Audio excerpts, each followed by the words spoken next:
Eu sou o Edson Schwartz Mello, trabalho aqui no Instituto de Química há vários anos, e o que eu quero passar a partir de agora é o aspecto da segurança em laboratório químico em função da experiência nossa aqui dentro do Instituto. Eu já fiz parte da COSAT por muitos anos, de vários eventos de segurança, né? Então, eu gostaria de colocar para vocês, em primeiro lugar, que a segurança, existem algumas questões legais que precisam ser trabalhadas. Primeiro são as normas regulamentadoras, tá, do Ministério do Trabalho, que regula todo o trabalho para a área de Química. Na URGS nós temos uma portaria que criou a COSAT, que é a Comissão de Saúde e Ambiente de Trabalho. Aqui no Instituto de Química nós temos uma COSAT bastante ativa durante muitos anos. E aqui, dentro da COSAT, que é um órgão que vai trabalhar a prevenção e a análise de acidentes e incidentes, existe um documento chamado FAIS. A FAIS é a Ficha de Acidentes e Incidentes em Serviço. Toda e qualquer situação que seja uma alteração da rotina é um incidente. O acidente já ele envolve o aspecto de pessoa. A pessoa se acidentou em função de um incidente. Então, a ideia é que todos os incidentes e acidentes sejam reportados através da FAIS, né? Qualquer falha dentro do laboratório ou dentro do ambiente do Instituto de Química deve ser reportado através da FAIS. A URGS, né? A reitoria da URGS também tem uma portaria específica referente ao uso, né, obrigatório da FISP. Mais adiante nós vamos trabalhar um pouquinho melhor. A FISP é a ficha de segurança de produtos químicos. Tá? Então, nessa ficha existe um padrão da ABNT, onde vários quesitos, né, são listados nessa ficha, e principalmente a questão da incompatibilidade química, do armazenamento, da utilização e da ação de primeiros socorros.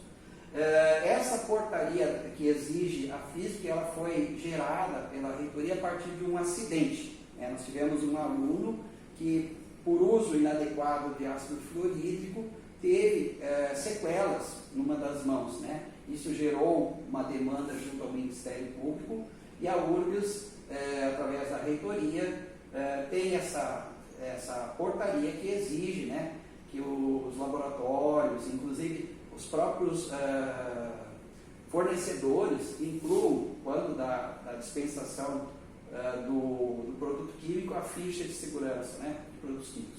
E também temos as normas internas, né?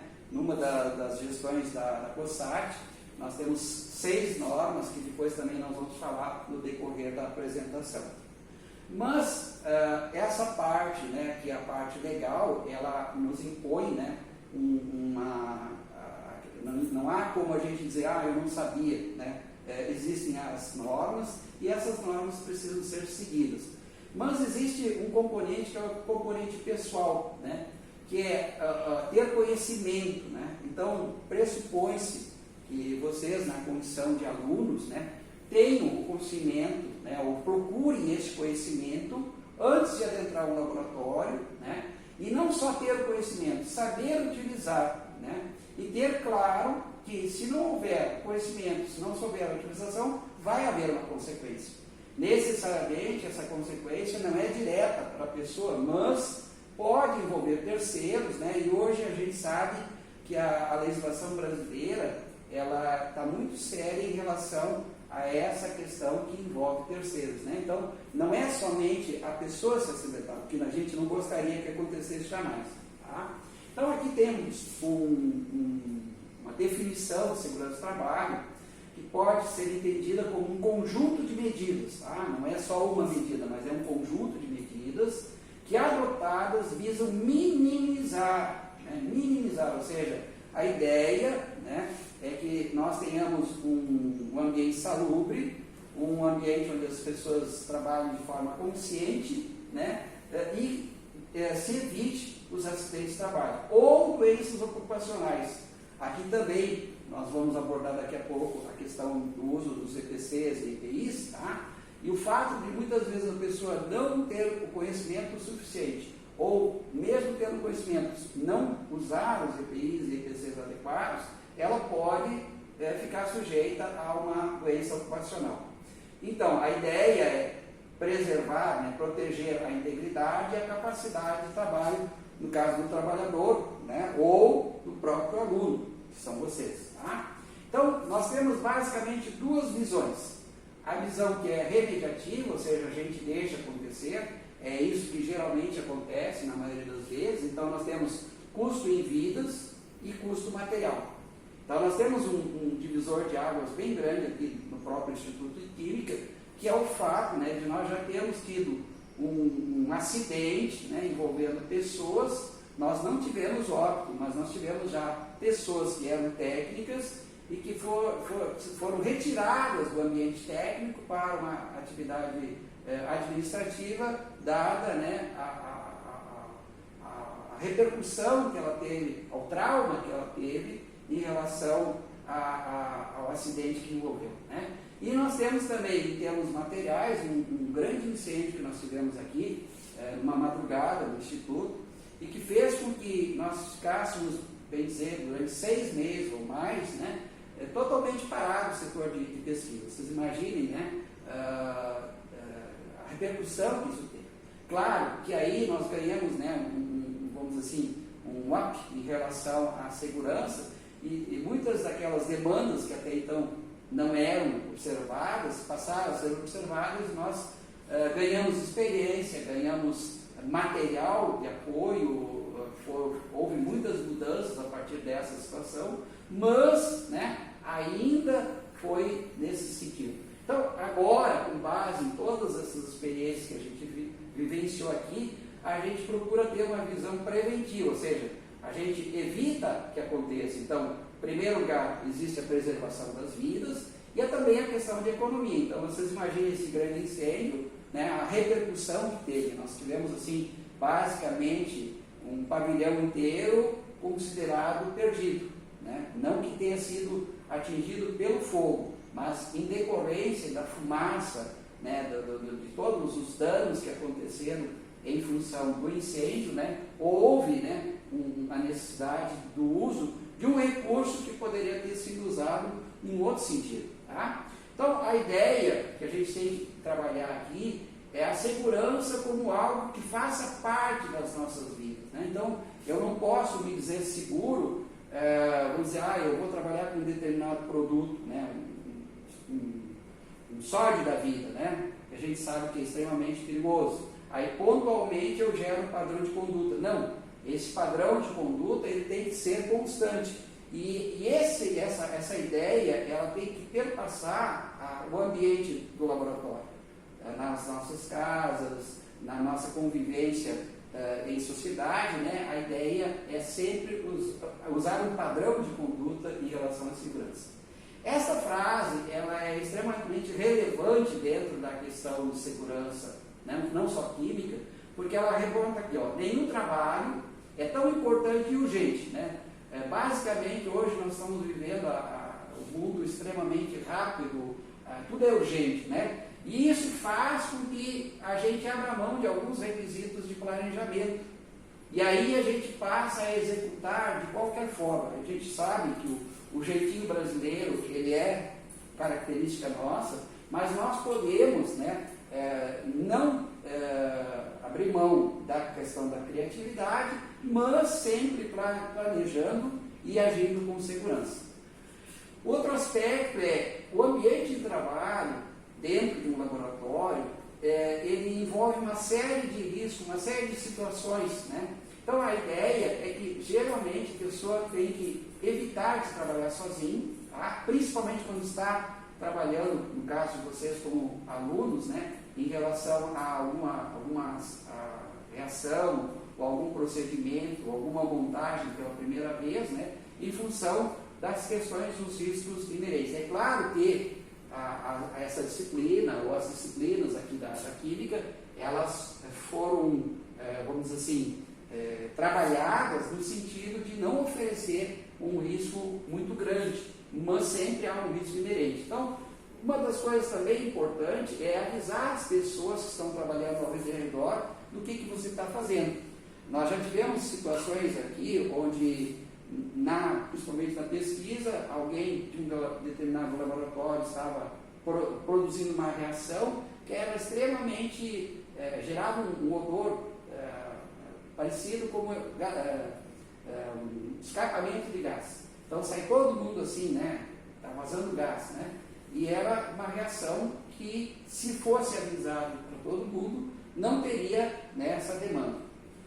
Outro aspecto também, pode ser tragicômica essa frase, mas tenha sempre presente que o seu primeiro acidente pode ser o seu último. Então, você pode ter, né, uma situação na qual você se envolva, né, com algum derramamento de produto químico, um princípio de incêndio, uma explosão, enfim, que pode gerar uma demanda séria, né? Então, haja de forma correta, principalmente naquelas procedimentos de rotina. Porque é muito comum a gente ligar o piloto automático e fazer as coisas sem estar, né, usando a devida atenção, né? Também é fundamental que na área de segurança química você esteja sempre aprendendo. Então, aquela ideia das expressões já sei, já fiz, já treinei, não é viável dentro da área química. E a gente sabe, né, a quantidade de produtos químicos que estão sendo sintetizados, que estão sendo utilizados, né, no nosso dia a dia é muito grande e muitas vezes nós não temos pleno conhecimento, né? Nós tivemos inclusive casos, tipo a talidomida, uma medicação para ser comercializada, ela passa por uma série de testes e mesmo passando por testes houve um problema, né, que gerou malformação em várias pessoas, né, sequelas que várias pessoas estão carregando ainda hoje pela vida, né? Então, quando a gente se acostuma, por exemplo, assim, ó, aqui, ó, a criatura fez uma reação, a reação tomou um vulto que ele não tinha imaginado, né? Embora ele esteja usando os EPIs adequados, ele está fazendo um procedimento errado, mesmo que seja uma coisa de rotina. Então, é importante, né, estar sempre aprendendo e sempre treinando, tá? Um outro aspecto também é a necessidade do envolvimento de todas as pessoas, né? Embora na química nós tenhamos a COSAT, que é o órgão de treinamento e de inspeção, de segurança, né, a prevenção, nós temos também o grupo de emergência que faz a atuação. Então, aquela ideia, né, tem alguém que faz, né? Então, vocês têm que se habituar, depois passada a pandemia, quando entrarem no laboratório, né, a responsabilidade que vocês têm sobre aquilo que estão fazendo do começo até o fim, né?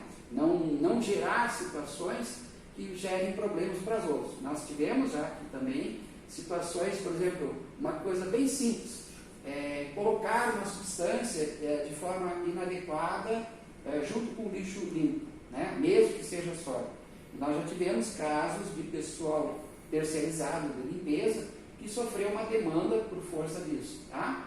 Então, a ideia também da segurança é que cada um faça a sua parte de forma correta, mas visando sempre o todo, ou seja, nós não podemos só ser responsáveis por si, nós somos responsáveis por todos, pois na volta vocês vão entrar no laboratório aqui na Orgânica ou de outro setor aqui do Instituto de Química, são grupos pequenos, né, mas dentro desse grupo pequeno, se houver alguém que não está nem aí, né, sei lá, está de mal com a vida, essa pessoa pode colocar em risco todos vocês. E o exemplo que a gente traz é do trânsito, e é a chamada direção defensiva, ou seja, não basta sentar no carro, pegar a direção e só pensar em si, né? Nós temos que ver todo o derredor, tá? Claro, até aqui nós estamos vendo a questão de prevenção, certo? Mas há situações que nós precisamos estar atentos, né? Mesmo que a gente faça uma reação, isso já aconteceu várias vezes comigo, eu acredito que todos os professores de vocês já passaram por situações semelhantes, que vamos dizer assim, um produto ativo, a reação tomar um vulto maior, né? Então, é preciso que também a gente treine procedimentos de emergência.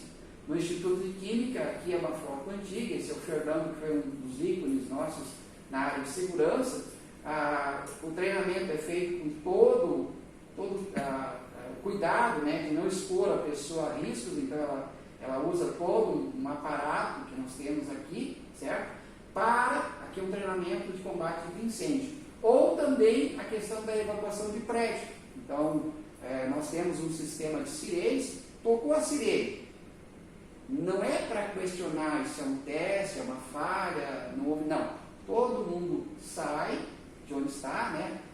Desliga o que puder ser desligado e sai sem atropelos ao ponto de encontro. Nosso ponto de encontro é aqui na frente, né, do Instituto de Química, naquela área aberta. Tá? Então todas as pessoas se dirigem para lá e esse é o procedimento padrão nosso. Tá? Hoje a gente vai, né, na literatura, principalmente através do tio Google, né, a gente vai encontrar várias informações sobre produtos químicos, principalmente da área toxicológica. Tá?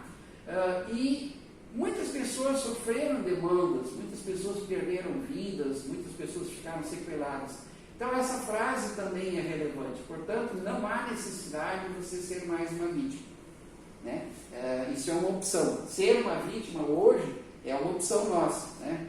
Antigamente talvez não, né? Mas hoje em função da literatura, em função dos relatos que a gente pode aprender, né, pelo conhecimento e usar esse conhecimento adequadamente. Uma das coisas que vai ser inerente ao aspecto profissional que envolve química, né, é o risco.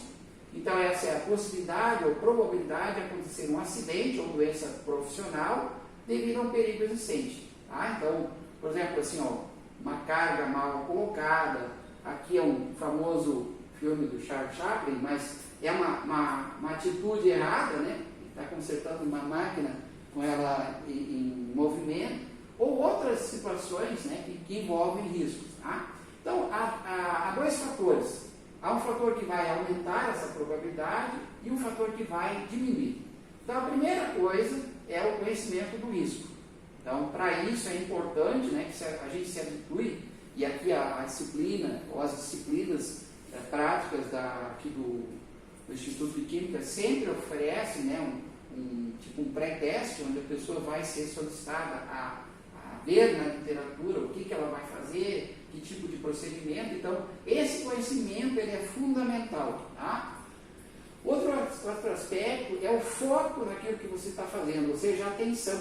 A falta de atenção é algo que vai aumentar a probabilidade de um acidente. Né? Então, foque naquilo que você está fazendo. Você tem já a disciplina, horário, né, pré-estabelecido, então reserve esse horário para ter o foco necessário.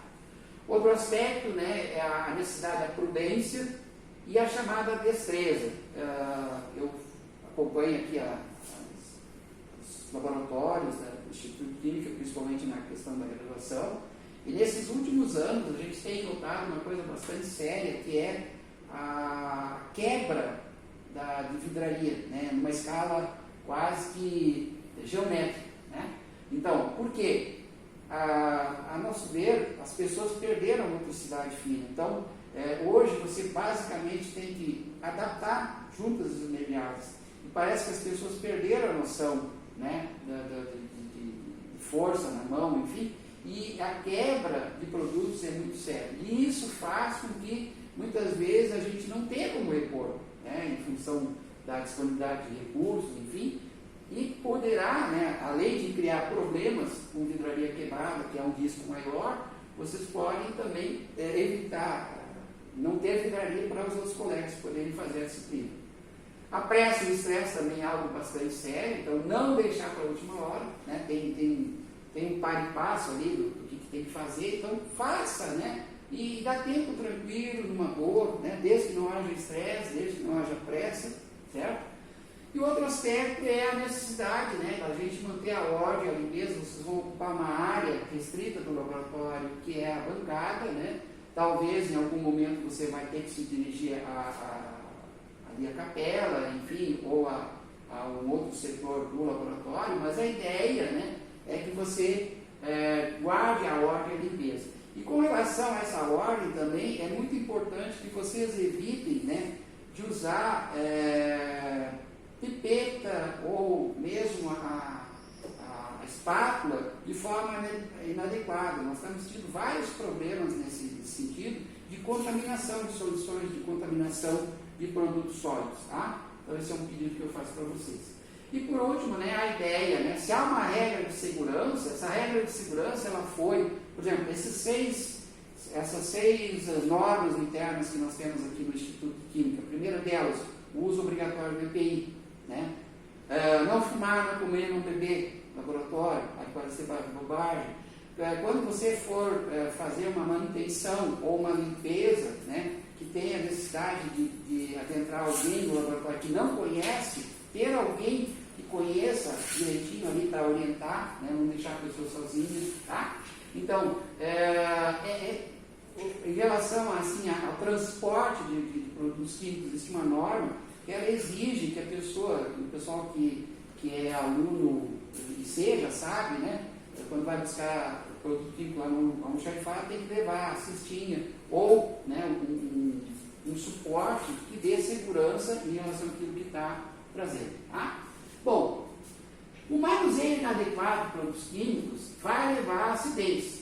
O que nós temos mais aqui, por incrível que pareça, são incêndios. Tá? Então, é o uso de solventes inflamáveis, e a gente sabe que um produto inflamável perto de um foco de fogo vai gerar problema.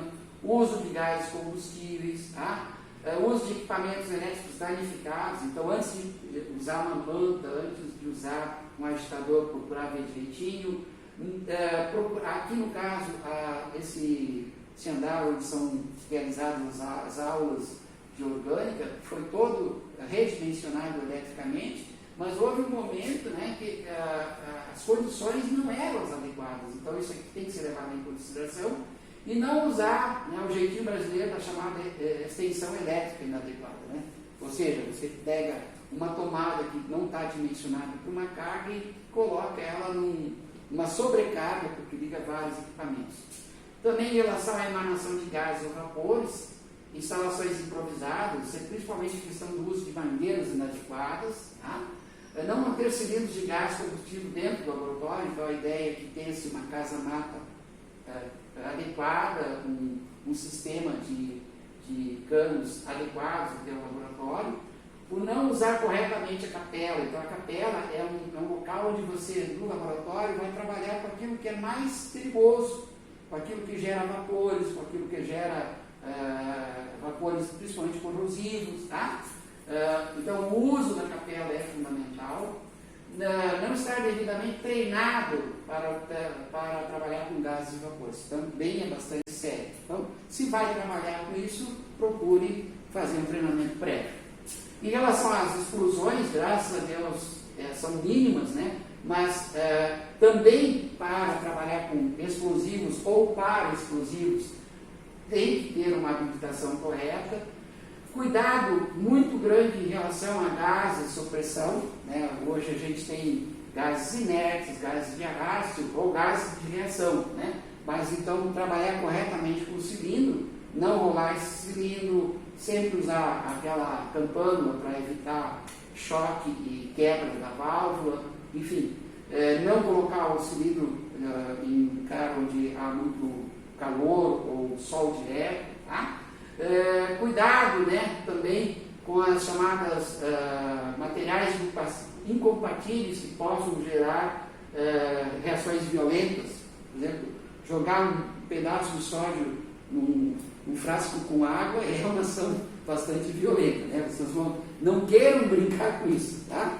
Bom, projeções sobre os olhos, um dos itens fundamentais dentro desses EPIs que nós exigimos aqui no Instituto, é o uso do óculos de segurança. Então, entrou no laboratório, mesmo, eu vou só pegar alguma coisa, né? Não importa, porque o acidente, ou o próprio incidente, ele não marca a hora. Se fosse com a hora marcada, não teria sentido, né? Então, o uso do óculos de segurança, quando for abrir um frasco, principalmente um frasco contendo líquido, né? Vocês sabem que ali vocês têm uma dinâmica, vapor líquido. Quando vocês abrem, a tendência é daquela parte de vapor sair, né? Então, se você está com ele muito próximo do rosto, você vai ter uma emanação desse vapor, principalmente, né?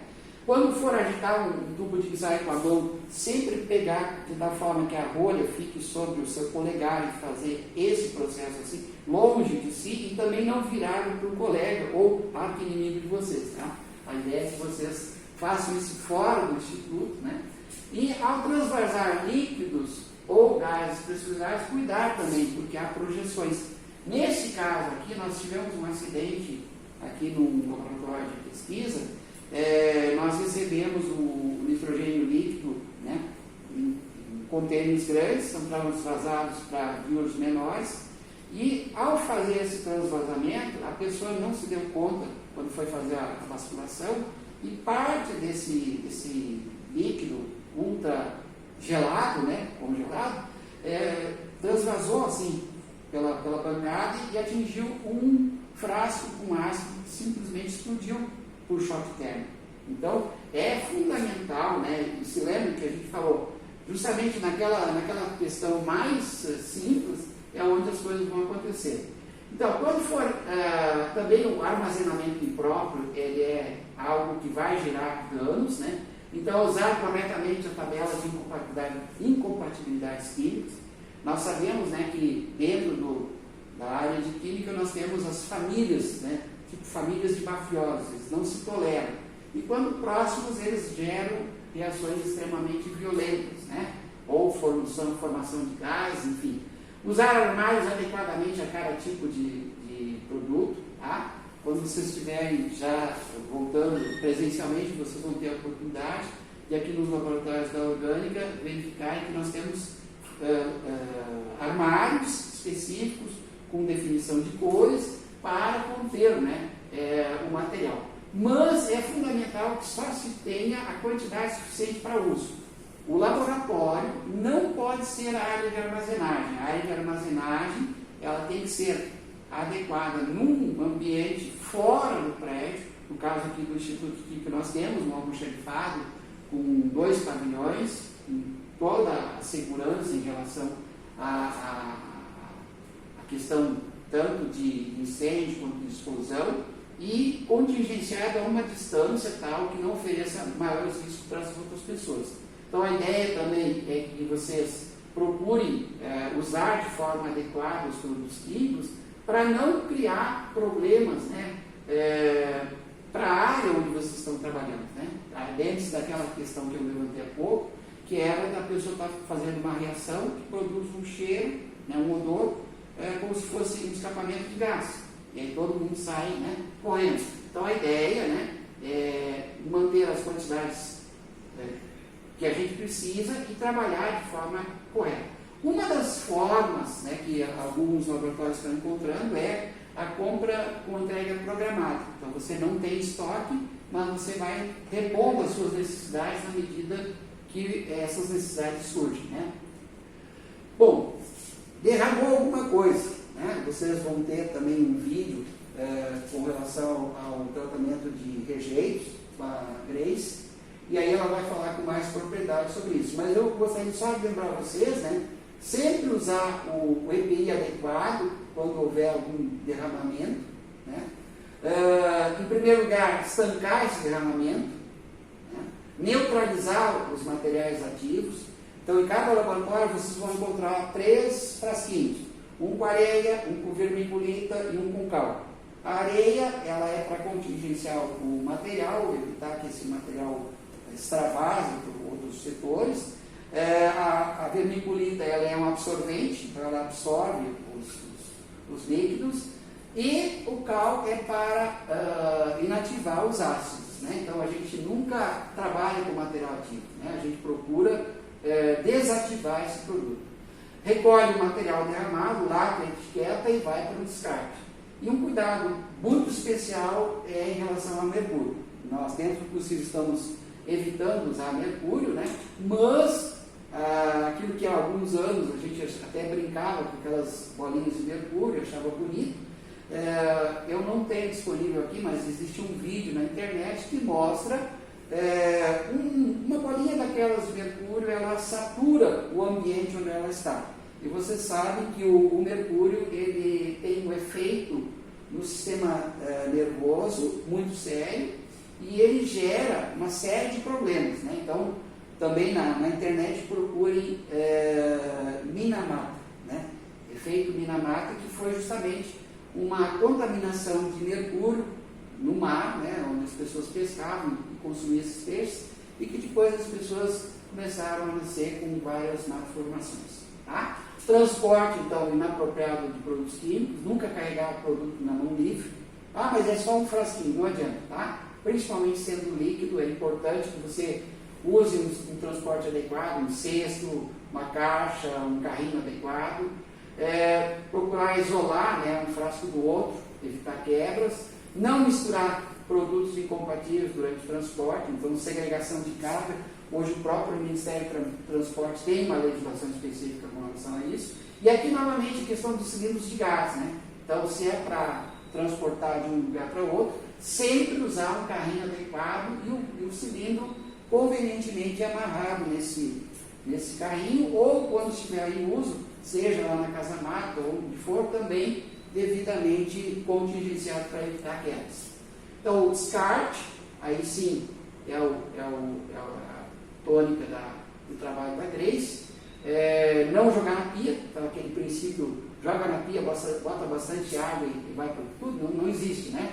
Então, antes de recolher os resíduos à desativação, então tem que usar os EPIs, usar capela, nesse caso, não façam a desativação de produto ativo simplesmente na bancada, segregar, né, na origem, isso aqui é fundamental para que o pessoal lá do centro de gestão possa fazer o devido trabalho. É preciso que vocês façam a seleção na origem, tá? Rotular, então tem um padrão, né, de rótulo que o centro de gestão disponibiliza, e também não manter grandes quantidades de resíduos, né? Todas as semanas tem um horário que a gente pode ir lá recolher o resíduo. Evitem, né, acumular resíduos, porque também pode gerar problemas. Tá, vamos entrar no laboratório. Tá? Então a primeira coisa, nós temos que ter os EPCs, que são os equipamentos de proteção coletiva. Duas palavras-chave, a manutenção e a utilização. Por quê? Mesmo que você tenha lá um extintor, mas esse extintor faz muitos anos não sofre manutenção, ou seja, a carga anual ou o teste hidrostático a cada 15 anos. E também as pessoas que estão nesse laboratório não estão, nenhuma delas habilitadas, nunca pegaram um extintor, né? Então não sabem manusear. Então é fundamental que vocês tenham treinamentos. Então o primeiro deles é a questão dos extintores. Nos laboratórios vocês vão ter um extintor pequeno. Nos corredores vocês vão ter carrapetas de maior vulto, né, de mais durabilidade de pó químico ou CO2, enfim, tá? Existe um extintor para cada tipo de foco de incêndio. Atue no foco de incêndio, né? Então o extintor de incêndio ele é algo que tem que ser usado nos primeiros momentos, né? Então saber usar e saber localizar onde está esse extintor. Nos corredores aqui, bem no meio do corredor, sempre vai ter esse sistema. É um chuveiro e um sistema de lava-óleos, tá? Então, aqui assim, ó, há um procedimento padrão. Você sofreu uma demanda, mesmo que seja na roupa, não atingiu ainda a pele, mesmo que seja na roupa. Vai para debaixo desse chuveiro, 10 minutos de água corrente e depois tira também, né, essa roupa contaminada. Se houver nos olhos também, vai para baixo do lava-óleos, 10 minutos, depois dá para encaminhar para o atendimento médico, tá? Por quê? Se a pessoa sair com a roupa encharcada ou os olhos ainda com a substância, e se ela for corrosiva, ela vai, durante todo o trajeto até o pronto-socorro ou o hospital da PUC, vai aumentar a demanda. Nós já tivemos um caso de uma menina que sofreu, né, caiu uma série de frascos com ácido e esse ácido respingou nas pernas dela. Ela foi procurar o socorro, não quis tirar a calça e ela teve uma demanda na pele maior ainda. Tá? Então aqui o cobertor fator de segurança, que é aquele sistema de abafamento. Às vezes, vamos imaginar uma situação, um colega de vocês, tomara que nunca aconteça isso, mas se sofreu uma demanda com fogo, a primeira coisa é evitar que essa pessoa corra, joga ela no chão, né? Claro, não é jogar, né? Coloca ela no chão e faz com que ela vire sobre si, né? No sentido de ter esse abafamento. Tá? Não queremos que ninguém saque uma tocha humana. O uso das capelas, né? Então, aqui nós temos uma questão, esse anteparo, geralmente de um vidro mais seguro, né? A capela deve estar sendo trabalhada sempre com o vidro fechado, os acionamentos são externos, e aqui uma coisa bastante importante é o fluxo, né? Que é justamente o rotor que tira aquele ar viciado e joga, né, num ambiente para diluição, mas dependendo do que você vai trabalhar aqui, é conveniente que hajam filtros adequados. Se você trabalha numa área onde a quantidade de solventes é bastante grande, ou mesmo uma área de armazenagem, coifas e exaustores são importantes. Pode parecer bobagem, mas saber onde é que está o registro de água e de gás dentro do laboratório. Geralmente é debaixo da bancada. Né? Quadro de força elétrica. Né? E devidamente etiquetado, saber o que pode e o que não pode ser desligado. As saídas de emergência também devidamente sinalizadas. Agora nós vamos também trabalhar no laboratório com os EPIs, que é a proteção individual. Primeira coisa, é o guarda-pó 7/8 de manga longa.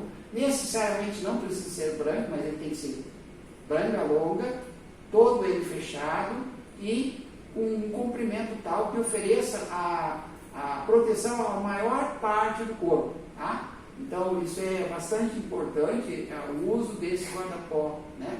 O uso do óculos de segurança, então vocês veem que o óculos de segurança ele tem aletas aqui que protegem, ele é de material também mais resistente. O uso de luvas adequadas, então a luva para cada tipo de trabalho, tá? E não existe uma luva padrão. Basicamente nós usamos aqui a luva nitrílica, que é aquela azul, agora tem na versão preta e na versão rosa, né? Então aí é de uso pessoal. Tá? Também a questão do sapato fechado, claro que aqui é um sapato industrial, mas não usem tênis de pano, não usem chinelos, não usem sandálias, né? De preferência as meninas não usem saltos dentro do laboratório, tá? Venham com um sapato resistente e que ofereça mais condição de vocês trabalharem com segurança. Sempre, né, dentro do laboratório não se usa calção, bermuda, de preferência as meninas não usarem vestidos, né, dentro do laboratório, porque a ideia é que você tenha a maior parte do seu corpo protegido. Tá? Quem usar cabelo comprido, né, principalmente as gurias, faz, né, um coquezinho, uma contenção. Tá? Se vocês guardarem, né, também essa questão aqui que envolve o planejamento do trabalho, lembre-se que nós lá atrás falamos que nenhum trabalho é tão urgente ou importante que possa ser realizado sem devido planejamento. São 3 etapas: antes, durante e depois. Então o que eu faço antes? Eu vou buscar na literatura, né, as informações, então por isso que vocês vão receber esse pré-teste. Vocês vão separar o material que vão usar, né, para cada situação específica. Verifiquem as condições dessa vidraria, se não há nenhuma trincada, se a ferragem também está em condições de uso, e também limpa, né, e deixe próximo da bancada onde vai trabalhar.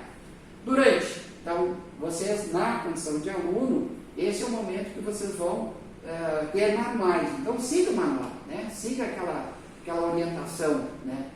Se vocês forem depois no mestrado, no doutorado, no pós-doutorado, também vocês vão ter que combinar antes com o orientador de vocês para fazerem, né, o procedimento mais correto possível. Tá? Evita risco para as pessoas ao redor, né? Então, principalmente aquela coisa do agitar um frasco em direção a uma pessoa, enfim, isso também pode gerar problemas. qualquer operação, depois, né? Terminou. Primeira coisa é o descarte dos resíduos, né? Então vocês vão encontrar lá numa parte da capela um frasco para recolher os solventes, um frasco para recolher algum determinado produto específico.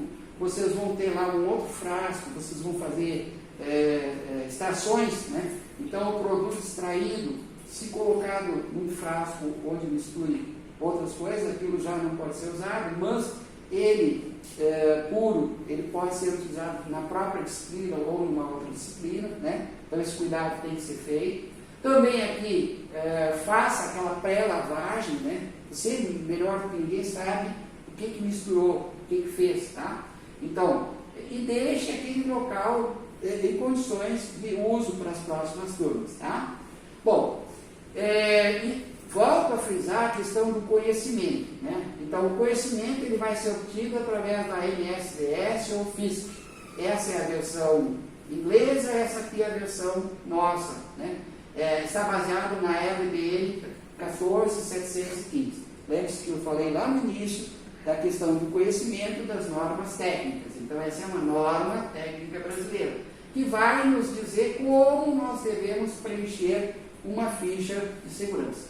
Primeira coisa que você tem que ter claro é a versão. Tá? Então, aqui, ó, por exemplo, para efeitos didáticos, eu estou usando a do bromo, né, que é um reagente bastante enérgico, né, podemos dizer.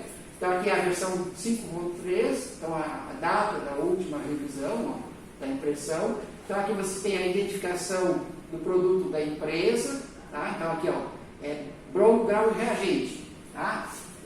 Se tivesse outros produtos, se fosse uma solução, seria indicado aqui. Os dados, se vocês precisarem de dados, né, vocês vão ter que se reportar a essa empresa. Aqui os perigos, né, então a classificação GHS, essa é uma nova classificação que foi incorporada a partir da Organização Mundial do Trabalho.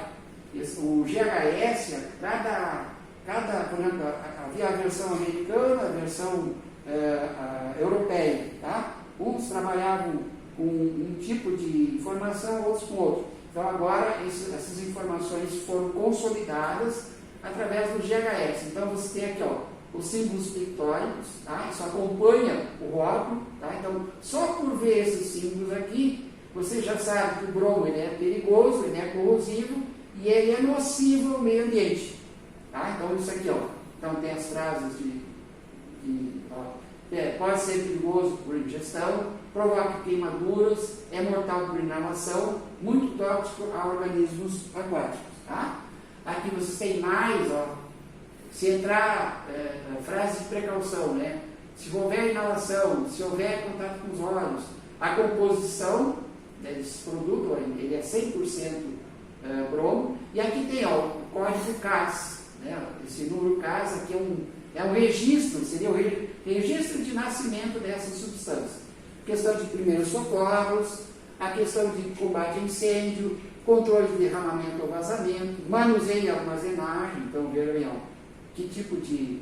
Ó, não armazene frascos de polietileno, certo? Então, tudo isso aqui tem, né, a ver com dados que foram obtidos a partir de experiências ou de situações de acidentes ou incidentes. Controle de exposição individual, então aqui, ó, o que usar em cada uma dessas questões, ó.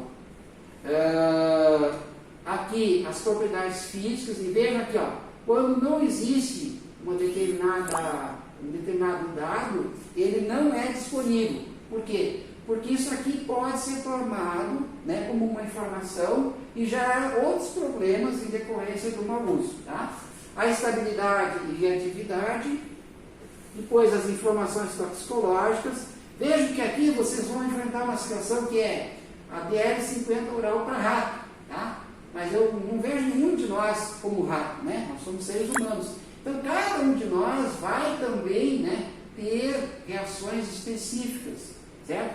As informações ecológicas, condições de tratamento e exposição, transporte, vejam bem aqui, ó. Então, existe toda uma normativa agora com relação ao transporte, e tenho claro que isso aqui não pode ser tomado como algo finalizado, tá? A cada momento está sendo feita uma atualização desses dados. Durante a operação de produtos químicos, manter a concentração, né? Então evita conversas desnecessárias, evita brincadeiras, tá? E evita que hajam situações de risco maior para si e para os seus colegas. Tá? Esse é um trabalho, teve uma ocasião que nós participamos do primeiro INSEC lá em Campinas, e nós levamos vários trabalhos que a gente fez na época aqui no Instituto, e um deles foi justamente a redução da escala. O que significa isso? Nós vamos trabalhar com pequenas quantidades. Quando eu fiz a minha graduação, lá na década de 70, aqui no Instituto, na própria universidade, nós usávamos macro quantidades. E hoje a ideia é você trabalhar com pequenas quantidades. Então, com isso você controla o risco e gera uma menor quantidade de rejeitos. Então, a ideia nossa é sempre termos aquela visão, não de fim de tudo. Ou seja, eu faço, gero rejeito e alguém vai limpar. Não. Eu tenho que ter uma visão nova, e essa visão nova, ela pressupõe, né, a chamada produção limpa, ou a química verde. Né? São conceitos novos que a gente precisa estar se atualizando. Então, isso aqui talvez não precisasse a gente falar, mas se vocês transitarem aqui no Instituto Químico, vocês vão ver pessoas fumando, pessoas comendo e pessoas bebendo em áreas próximas de laboratório ou nos próprios laboratórios. Né? Mas aí cabe a consciência de cada um. Tá? Existe uma norma, né? Essas pessoas poderão ser sujeitas a essa norma, né?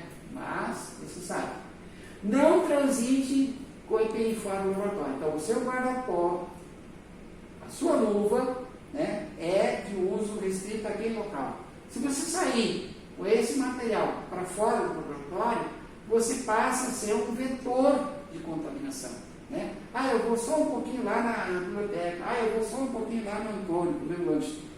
Tira o guarda-pó para uso ali. Né? Eu tenho costume, quando eu vou atender os alunos lá no almoxarifado, eu levo o meu guarda-pó na mão, ou se não dentro do carrinho, e só visto lá dentro, né? Na área que é correspondente. Tá? Terminou o procedimento, primeira coisa, lave as mãos. Né? Hoje, por força dessa questão da demanda da Covid, né? O lavar as mãos, assim como nós tivemos com a gripe, né? Há um tempo atrás, é fundamental. Né? Mesmo usando luvas, lava as mãos. Se não puder lavar as mãos, usa o álcool gel, né?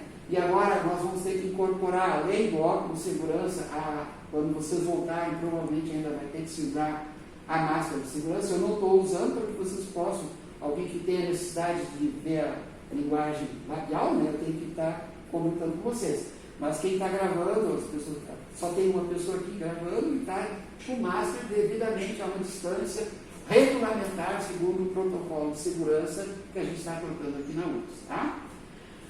Aqui pode parecer bobagem, né? Mas essa parece ser uma outra ciência oculta, a arqueologia. Né? O que significa isso?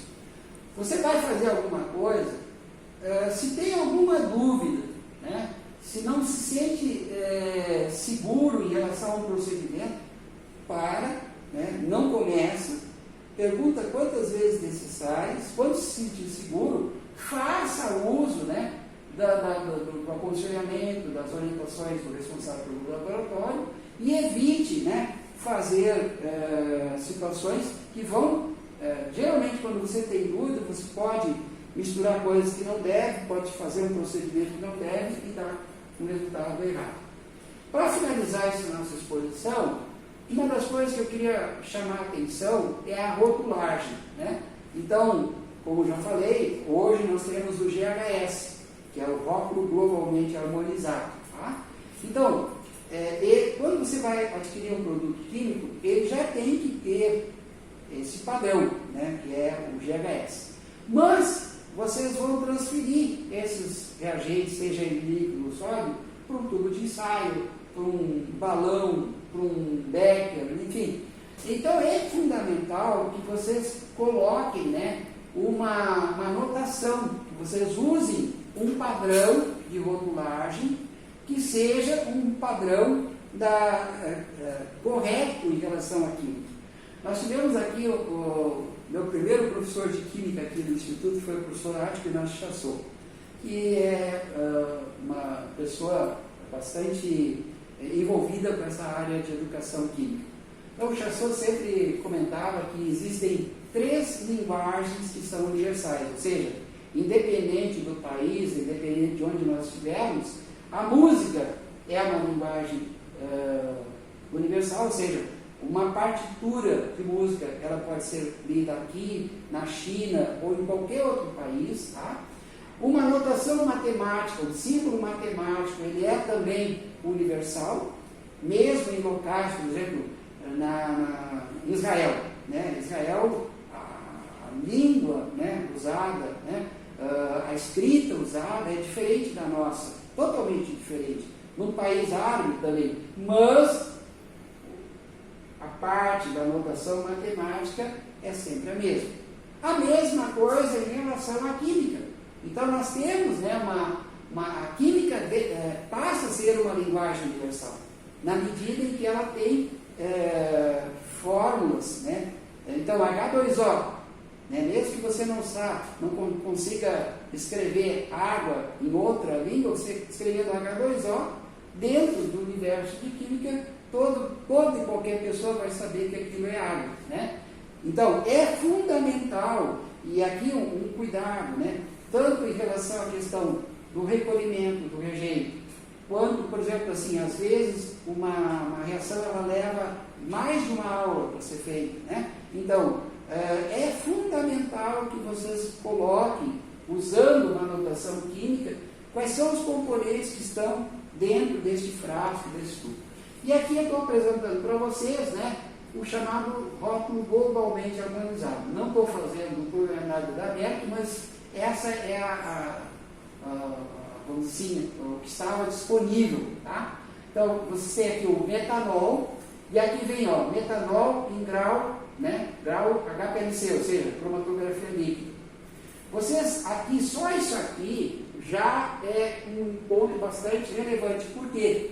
Vamos imaginar que você precisa limpar um determinado equipamento, uma determinada superfície com metanol. Você jamais vai usar metanol grau HPLC, porque isso aqui é na ordem de, sei lá, R$400, né, um frasco. Agora, você tem o metanol técnico, né? Aí você vai pagar, sei lá, R$10, R$12. Um metanol grau PA, né, que a gente chama, dá os seus R$20 ali. Não consigo agora, nesse momento, me lembrar valores, mas é nem dentro dessa ordem de grandeza. Então, isso aqui é bastante importante para a especificidade do uso. Aqui os símbolos pictóricos, então você tem aqui, ó, antigamente eles vinham nesse formato aqui, era um laranja, um fundo laranja e um quadrado. Agora é um pictograma nesse formato. Então, aqui o exterior é vermelho, interior branco e aqui o símbolo. Então, o metanol, ele é inflamável, ele é perigoso e ele é tóxico, ele cria problemas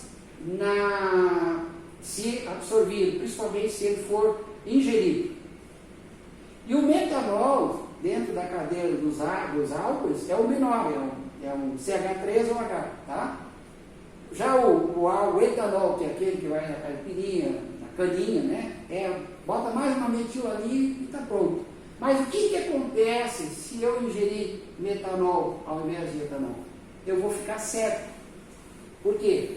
Porque o metanol ataca o nervo óptico e causa cegueira. Não sei se alguns anos atrás vocês viram na imprensa, né? Lá no Nordeste, o pessoal pegou um setor lá industrial, esses tambores, e não fez a limpeza correta, teria um residual de metanol, botaram um pingo ali e todo mundo tomou um festão, né? Grande parte daquelas pessoas ficaram cegas, tá? Então aqui você tem as características do produto, né?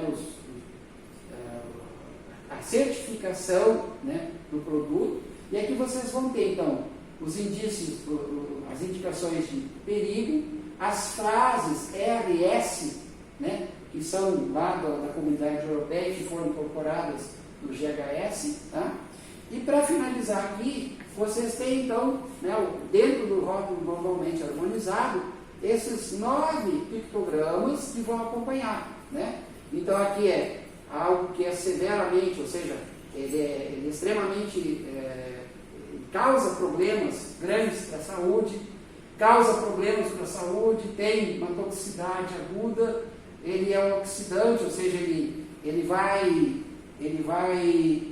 não pega fogo assim de primeira, mas ele vai em contato com o fogo, dá, né? E vocês têm o ano passado aquela situação que aconteceu lá no porto, lá no Oriente, né? Que foi aquela explosão com nitrato de amônio, né? Que é um fertilizante, é usado como fertilizante, mas que é um material, né? Nitratos, nitritos, tudo isso aí tem que ter bastante cuidado, tá? Os inflamáveis, os explosivos, os corrosivos, os gases de supressão, então aqueles cuidados que a gente tem que ter quando estiver trabalhando, mesmo com gás de arrasto. Se vocês quebrarem aquela válvula, isso aí se torna, né, vamos dizer, um morteiro que vai sair destruindo tudo. E também aquela questão do meio ambiente que vocês têm que cuidar. Né? Então a ideia é segregar na origem, enviar para um sistema de tratamento que não ofereça isso. Então é essa a exposição que eu gostaria de apresentar para vocês, que tem, né, uma excelente performance nessa disciplina. Muito obrigado.